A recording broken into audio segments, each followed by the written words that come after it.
সঙ্গে যে সেনাবাহিনী যায়, এটা আমার দেশের সৈনিক ভাইদের জন্য একটা অনেক বড় ব্যাপার, কারণ তাদের জন্য হালাল ভাবে এত বড় সুন্দর একটা টাকা, যেটা লাইফ সেভিং বলা হয় তাদের পরিবারের জন্য, এটা আসলে জাতিসংঘ ছাড়া করা কঠিন। একজন সিপাহী ভাই আমার, হ্যাঁ, তিনি যদি জেসিও হয় বা এনসিও হয়, এমনকি উনি যদি সাধারণ সৈনিকও হন, কর্পোরালও যদি হন, তিনি যখন জাতিসংঘের একটা ট্যুরে যান, একটা ট্যুরেই আমি বিশ্বাস করি, আমি যদি ভুল না করে থাকি, তিনি একেবারে হালাল ভাবে তিনি 20 থেকে 25 লক্ষ টাকার একটা সঞ্চয় তৈরি করতে পারেন। তার চাকরি জীবনের অবসরের পরে তিনি যখন গ্রামে ফিরে যান, তখন সসম্মানে তিনি ওই টাকাটা ব্যাংকে রেখে হোক, জমি জমা ঘরবাড়ি করে হোক, তার জীবন যাপন করতে পারেন।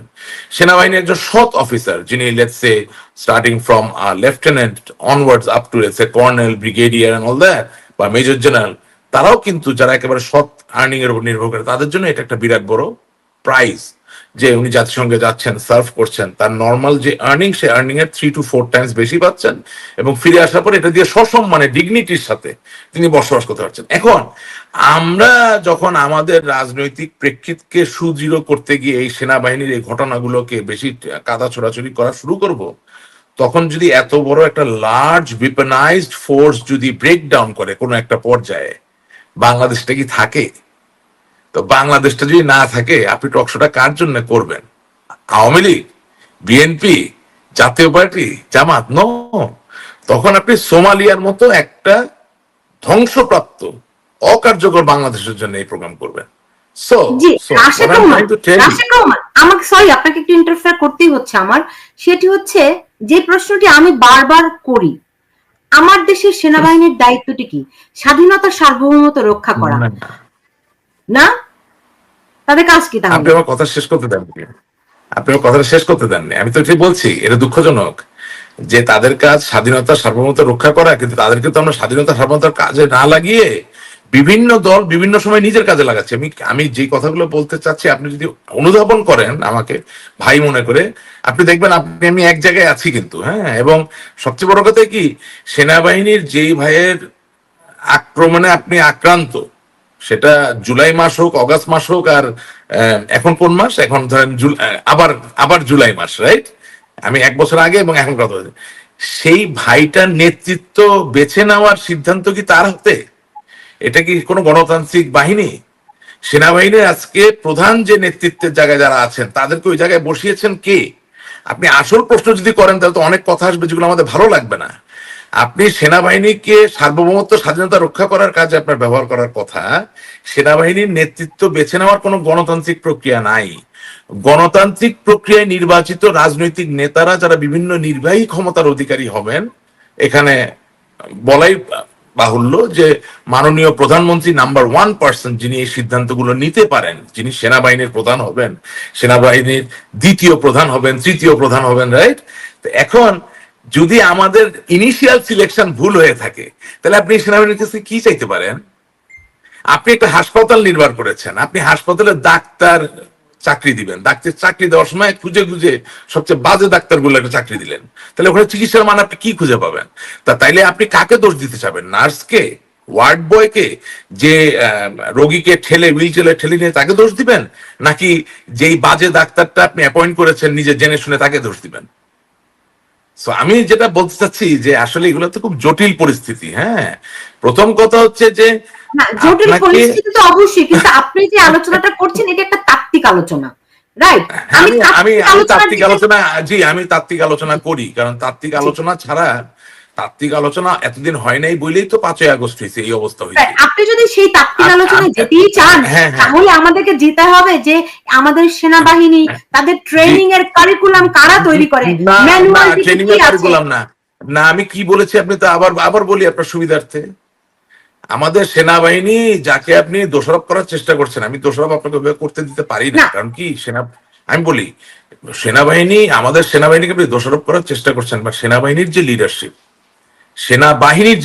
যাদের কথায় তারা কোনো কাজ করে, সেটা বেছে নেওয়ার সিদ্ধান্ত কার? সেনাবাহিনীর নিজের, না সেনাবাহিনীর বাইরে যারা রাজনৈতিক নেতৃত্বে থাকে? অবশ্যই টপ লিডারশিপ তো রাজনৈতিক না। তার মানে একটা স্টেটমেন্ট বলা দরকার। আমাকে একটা কথা বলতে দেন, একটা স্টেটমেন্ট বলা। ডিফার করছি না, আমি আচ্ছা ঠিক আছে, আপনার ওকে। সঙ্গে জি ডিফার করছি না, আপনার সঙ্গে একমত। নিশ্চয়ই সেনাবাহিনীকে অনেক রাজনীতিকরণ করা হয়েছে, কিন্তু আপনি যদি দেখেন এই সেনাবাহিনীর হাতে রক্তের দাগ, তারা দুটো প্রেসিডেন্টকে হত্যা করেছে, তারা বারবার বাংলাদেশের গণতান্ত্রিক ব্যবস্থায় হস্তক্ষেপ করেছে। এই একমাত্র বন্যা বাদল হলে পরে আমরা দেখি তাদেরকে ত্রাণ নিয়ে তারা আমাদের পাশে মানুষকে বিতরণ করে। এর বাইরে আমরা সেনাবাহিনী, আমরা সবসময় বলতে আমাদের আচ্ছা দেশ, শুনেন, আমি আমি আমি আমি আমি বলি আমাকে প্রশ্নটি করতে দেন। আমার প্রশ্নটি হচ্ছে, আপনি একটু বলুন তো যে আপনি কবে দেখেছেন, লাস্ট কবে দেখেছেন কোন এই কোন সেনা সদস্যের বুটের তলায় কারো জীবন গেছে? এই দৃশ্য আপনি শেষ বাংলাদেশে কবে দেখেছেন? বলছি বলুন। বলছি আপনাকে, সে বলতে দেন আমাকে। প্রথম প্রথম কথা হচ্ছে যে আমি তাত্ত্বিক আলাপ করি। আমি তাত্ত্বিক আলাপ করি কারণ এই কারণে যে আওয়ামী লীগও যদি তাত্ত্বিক আলাপটাতে থাকতো জোরালো ভাবে সত্যিকার অর্থে, আর বিএনপিও তাত্ত্বিক আলাপে জোরালো ভাবে থাকতো, তাহলে এই যে আজকে যে অগণতান্ত্রিক শক্তির উত্থান সেগুলো একটাও হতো না। এগ্রি। যখন আমরা একটু বেশি বেশি বোঝা শুরু করি, যখন মানে রাজনীতি কিন্তু একটা ধর্ম পালনের মতো, বুঝছেন? এটার সাথে সন্ন্যাস ব্রত, এটার সাথে ধ্যান মগ্ন হওয়ার কিছু সম্পর্ক আছে। দুনিয়া তো সোজা না। আপনার কথায় লক্ষ কোটি মানুষ, এত মানুষকে ছোট করে দেখার কোনো কারণ নাই। এটা আল্লাহর সরাসরি নিয়ামত, বুঝলেন? এখানে মাঝে মাঝে বাতি নিভাইয়া বসে বসে চিন্তা করতে হয় যে মানুষের জন্য কি করা দরকার। তো আপনি কি জিনিসটা মনে করছেন যে 1971 সালের যুদ্ধ, আপনি বঙ্গবন্ধু আসলে পকেট থেকে 2টা টাকা বাইর করে বললেন, জানো দেশ স্বাধীন হইলে তোমাদের পকেটে টাকা একটু বেশি থাকবে, লোকে লাভ দিয়ে বললো? তা তো না। বঙ্গবন্ধুকে তো মানুষকে তাত্ত্বিকভাবে উজ্জীবিত করতে হয়েছে যে একটা স্বাধীন দেশ প্রয়োজন, একটা স্বাধীন মাতৃভূমি দরকার। বঙ্গবন্ধুর সাথে যত লেখক ছিল, যত কবি ছিলেন, সাহিত্যিক ছিলেন, বঙ্গবন্ধুর সাথে যত বড় বড় নেতারা ছিলেন, তাত্ত্বিকভাবে তো বাঙালিকে প্রস্তুত করেছিলেন, তাই না? এখন দেখেন, আজকে বলি আপনাকে, বিএনপিও যদি তাত্ত্বিকভাবে কাজ করতো তাহলে তো বিএনপি বুঝতো যে আজকে স্বাধীনতার নাম মুছে দেওয়ার চেষ্টা করা হচ্ছে, বঙ্গবন্ধুর নাম মুছে দেওয়ার চেষ্টা করা হচ্ছে। তো বিএনপির পুঁজি কি? বিএনপির পুঁজি তো major general Ziaur Rahman, right? তো যদি বাংলাদেশের স্বাধীনতার যুদ্ধের ইতিহাসই না থাকে, তো মেজর জেনারেল জিয়াউর রহমান থাকে কোথা থেকে?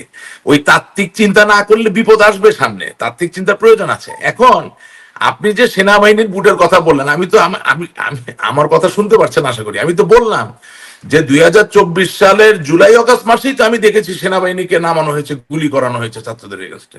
সেই ভিডিও তো ঘুরছে ইন্টারনেটে। আপনি দেখেন নাই? আপনি দেখেন নাই? না না, সেনাপ্রধান বলেছেন 3 তারিখ সেনাপ্রধান তার দরবারে বলেছেন যে তার সেনাবাহিনী কোনো গুলি করবে না। No no, I am very sorry. আমার কাছে ভিডিও ফুটেজ আছে। জুলাই আগস্ট আন্দোলনের শেষ মুহূর্তে সেনাবাহিনীর কয়েকটি কন্টিনজেন্ট বিভিন্ন জায়গায় গুলি করেছে। এটা আলাপ করা হয় না, এটা বাংলাদেশের মানুষের সবাই। আমার মনে আছে, আমি খুব তীক্ষ্ণভাবে ফলো করছিলাম, তারা মিরপুরে ফাঁকা গুলি করেছে সম্ভবত 4 তারিখে। আচ্ছা শুনেন, আমার কাছে যে ভিডিও আছে, আমি তো আসলে ফাঁকার অত কিছু বুঝি না। আমি বুঝি, আমি দেখেছি সেনাবাহিনী ফ্লোরে। এই শোয়ের আপনার কাছে যদি থাকে আপনি পাঠিয়ে দিবেন, আমি এই শোয়ের নিচে ট্যাগ করে দিব। আমাকে কথাটা শেষ করতে দেন, আমার কথা শেষ করতে দেন। আমি যেটা দেখেছি, আমি দেখেছি যে সেনাবাহিনীর সদস্যরা কোন এক পরিস্থিতি, আমি জানি না কি পরিস্থিতি, কারণ পুরো ভিডিওটা, তারা রাস্তায় শুয়ে পড়ে, যেটাকে ক্রলিং করার পজিশনে শুয়ে, তারা আর্মস নিয়ে গুলি করেছেন। এখন মাটিতে শুয়ে ফাঁকা আসমানে মারে কিনা এটা আপনি আমার থেকে ভালো জানতে পারেন। না রাশেক ভাই, আমি জানি ওটা আপনি বলছেন এটা 4 তারিখে সম্ভবত। আমি একটু আচ্ছা আচ্ছা, আপনি আমার সাথে ডিবেট করছেন কেন? আমার কথা শেষ করতে দিবেন তো? আচ্ছা বাদ দেন, আপনার সঙ্গে ডিবেট করতে আমরা বসিনি, রাইট? ওকে, জি জি। আপনি আমার কাছে জানতে চেয়েছেন একটা কথা, আমাকে উত্তরটা দিতে দিবেন না, নাকি আপনি আপনার মতো উত্তর দিবেন? আপনি তো আওয়ামী লীগের কেউ না বোধহয়। আপনি তো আমি তো আওয়ামী লীগ করি। কিন্তু আমি যা দেখেছি সেই থেকে আমি বলছি না। আপনি যা দেখেছেন সেটা আপনার কাছে থাকুক। আপনি আমাকে জিজ্ঞেস করছেন আমি কি দেখেছি সেটা বলতে দেন। আমার সাথে আপনি ডিবেট করার দরকার নেই তো। আমি তো আপনাকে আমি তো বলছি না আপনি ভুল দেখেছেন। আমি দুটো চোখ, আমার দুটো চোখ মিলে 4টা। আমার চোখে আমি এমন কিছু দেখেছি তা হয়তো দেখেন নাই।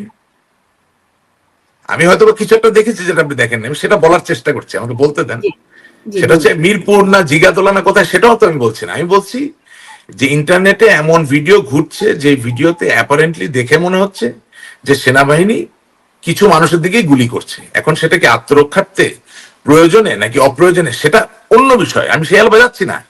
আমার আলাপটা খুব মৌলিক। আমার জায়গাটা হচ্ছে গোপালগঞ্জে যা হয়েছে তা তো আমি সমর্থন করছি না, আমি সে ঘৃণা করে প্রত্যাখ্যান করি। কিন্তু আমি বলতে চাচ্ছি রাজনৈতিক এই টাগ অফ ওয়ারে আমি যদি সেনাবাহিনীকে ঢুকতে দেই বারবার, আর যদি বাই এনি চান্স সেনাবাহিনী জাতিসংঘে নিষিদ্ধ হয়ে যায়, বাই এনি চান্স সেনাবাহিনীর প্রতি কোনো স্যাংশন আসে, এটা শেষ পর্যন্ত কোন রাজনৈতিক দলের জন্য ভালো হবে না। এটা হচ্ছে আমার বক্তব্য। ওকে, আচ্ছা গেল এক। 2 নাম্বার, আপনি বলতে চাচ্ছেন যে 2জন রাষ্ট্রপতি। কেন 2জন রাষ্ট্রপতি শুধু হবে?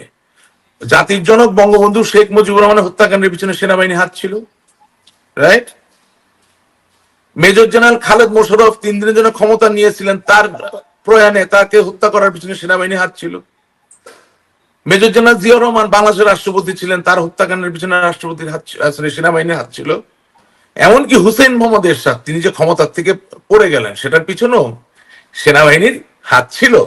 নট অনলি দ্যাট, আপনি যদি 2001 থেকে 2006 সালে বেগম খালেদা জিয়া তার এক্সিয়ার তৈরি করা যে একটা পাতানো নির্বাচনের যে পরিবেশ তারা তৈরি করেছিল সেটা যে কাজে লাগলো না, মানে 1/11 হয়ে যে একটা ব্যাপক পরিবর্তন, সেখানেও সেনাবাহিনী হাত ছিল। তার মানে কি? তার মানে হলো যে বাংলাদেশের রাজনীতিতে প্রত্যেকটা জায়গায় সেনাবাহিনীর উপরে নির্ভরশীলতা এবং তাকে ব্যবহার করার ক্ষেত্রে কোন রাজনৈতিক দল কোনোভাবে পিছিয়ে ছিল না। কোনো না কোনো ভাবে আমরা পাওয়ার স্ট্রাকচারের কোনো না কোনো জায়গায় সেনাবাহিনীকে ইনভলভ করেছি। এখন আপনি বলতে পারেন কে কম করেছে কে বেশি করেছে, সেটা আরেক দিনের বিষয়। কিন্তু আমার কথা হচ্ছে, আমার মনে হচ্ছে এখন ইট ইজ হাই টাইম বাংলাদেশের স্বার্থে যদি সম্ভব হয়, অবশ্যই সেনাবাহিনীর অনেকেও তো আপনার এই প্রোগ্রামটা দেখবে, তারা তো আমাদের ভাই, তাদের সাথে আমাদের কোনো শত্রুতা নাই। আমরা করজোরে একটা রিকোয়েস্ট করতে পারি যে আওয়ামী লীগকে আওয়ামী লীগের রাজনীতি করতে দিন, বিএনপিকে বিএনপির রাজনীতি করতে দিন, জাতীয় পার্টিকে জাতীয় পার্টির রাজনীতি, জামাতের রাজনীতি করুক, কিন্তু সেনাবাহিনীর ভাইয়েরা আপনারাই তো বাংলাদেশের শেষ ভরসা, বাংলাদেশের স্বাধীনতার সার্বভৌমত্বের জন্য। আপনারা যদি রাজনৈতিক ক্ষেত্রে সরাসরি অংশগ্রহণ না করেন, আমার মনে হয় বাংলাদেশের জন্য এত মূল্যবান সেনাবাহিনীরও ভালো হবে এবং বাংলাদেশের রাজনীতির জন্যও ভালো হবে। এটা একটা করজোরে নিবেদন আর কি। তো many people May like it, many people don't like it. কারণ আমি চোখে দেখি যে পৃথিবীতে কোনো বাবা তো নিখুঁত না বা কোনো মা তো নিখুঁত না, কিন্তু একটা ফ্যামিলিতে যদি সন্তানরা বাবা মার দোষ ধরা শুরু করে তাহলে তার ওটা সংসার থাকে না, বুঝেন না কথাটা?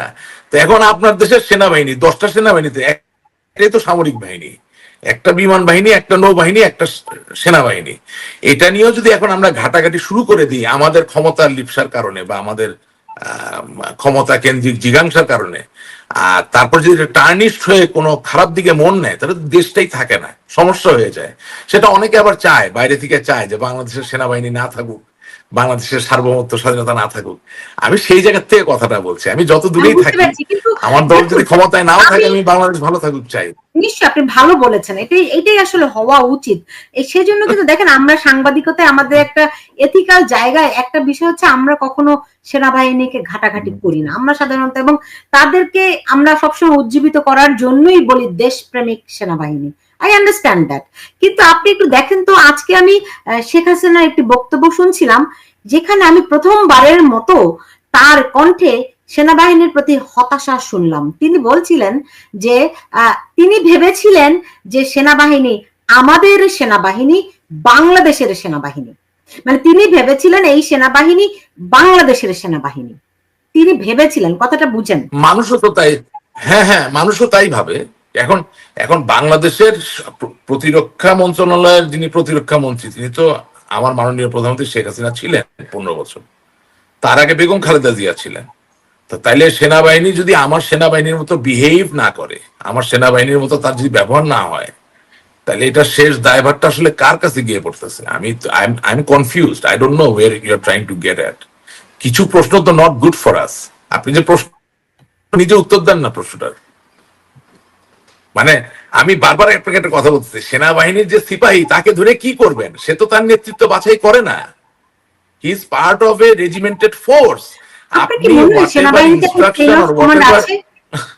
whatever instruction you will give him, he is bound to comply as long as that instruction or that order is compliant to the very constitution of Bangladesh.